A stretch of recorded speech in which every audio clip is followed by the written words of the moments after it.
Ата-анаға істеген баланың номер бірінші жақсылығы жақсы азамат болып өсу керек.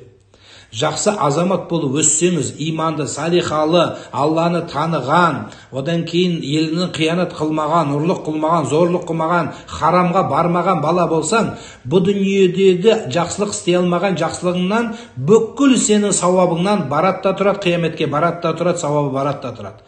Ал енді сіз жаман болсаңыз, оның қызмет қылғаныңнан не пайда? Елді тонап, елдің бюджетті жеп, халықты жеп, коррупционер болсаң, сенің бүкіл халықтың қарғысы балаға бармайды, бастықтарға, әке-шешесіне барады, соны туғызған.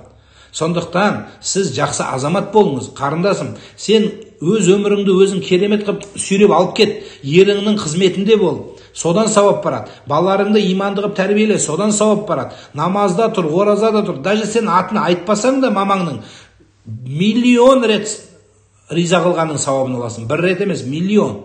Ол үшін жаңағы бір басына памятник қойып біздікілер соған мәз болады. Ол бір тиынға тұрмайды, қияметте жауап бересің сол памятниктің үшін әлі. Керек емес.